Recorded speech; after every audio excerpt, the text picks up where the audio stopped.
So I just got back from the farmer's market, and one thing I really love about it is you can really sense, you know, the change of the season. So now it's the summer going into the fall, and just by looking at the produce, like all the squash, that's why I picked up some really nice zucchini and some Riesling. Now this is going to pair perfectly with some goat cheese we're going to add soon. But please don't drink too much. Drink a little bit, but I want you to actually make the recipe, alright? Be safe while cooking. #1 rule.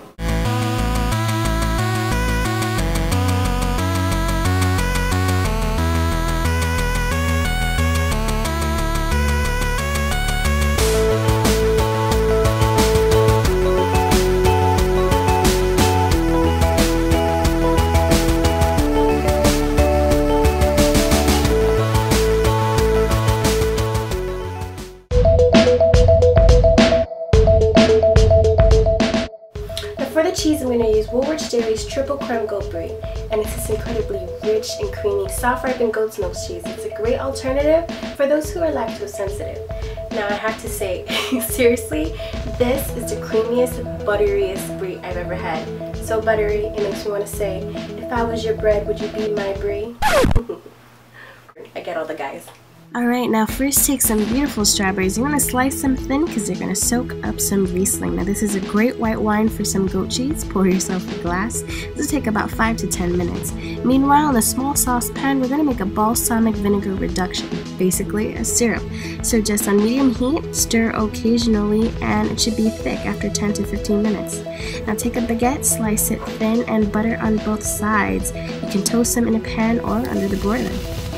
Also slice some brie, and we're gonna place this in the center of some prosciutto. I'm gonna use 2 slices here, and layer your drunken strawberries right on top of that.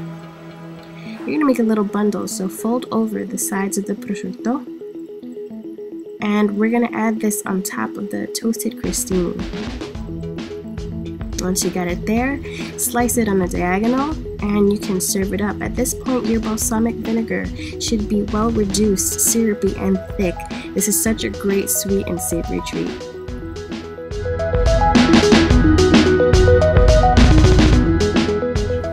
Alright, so for the zucchini soup, you're going to need zucchini. Now I'm going to use about maybe 4.5 or 5, I'm not sure, but we'll see. I'm going to roast these so that it really boosts up the flavor of the soup. If you don't want that, you know, murky color, it's not going to be the prettiest soup. But if you want that bright green color, just saute them with the other vegetables. I'll show you later. Now, to make sure these roast evenly, we're going to dice them all the same size and pretty small. Don't worry about them being pretty either, because they're going to be pureed anyway. Okay.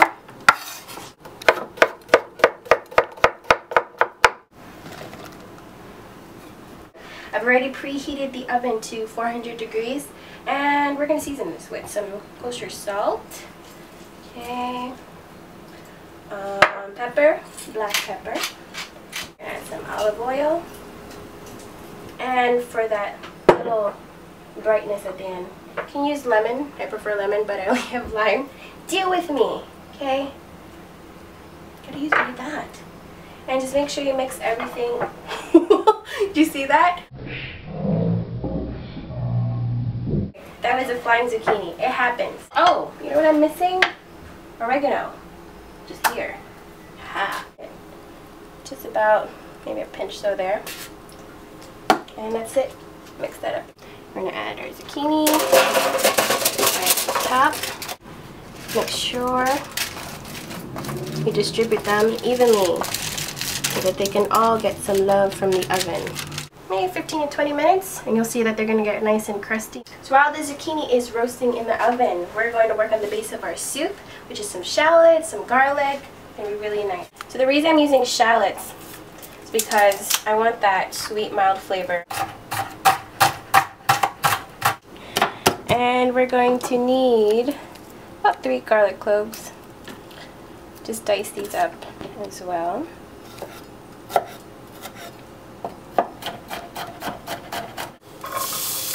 Okay, add that to the pot. Now you don't want them to brown, so that's why you have it at medium heat. You just want to sweat it through until it gets translucent. Now to bring out a little bit of the moisture, we're gonna, oh, look what I found here. Our little jumpy zucchini. Don't waste food. Salt, a little bit to help bring out the moisture. So our shallots and garlic have softened. Now we're gonna add our chicken broth. This is 4 cups. Alright. And just let this simmer.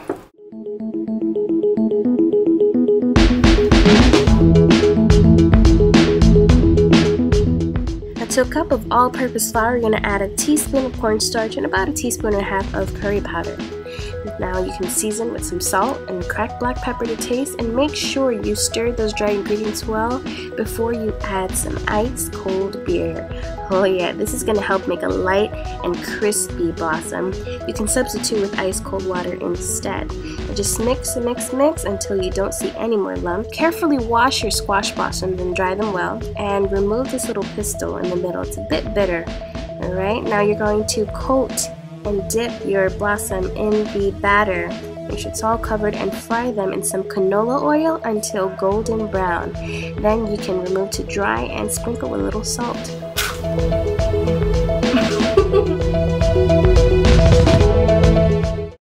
Okay, so it's been about 18 minutes and these are nicely roasted. You can tell because they've softened and sort of roasted up very nicely on the edges. Alright. A little bit at a time.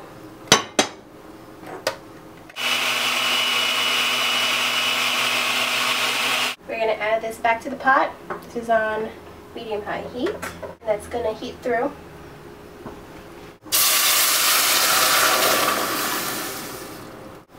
Alright, so our soup is looking good, but you know what's going to make it even better? We're going to add some chèvre.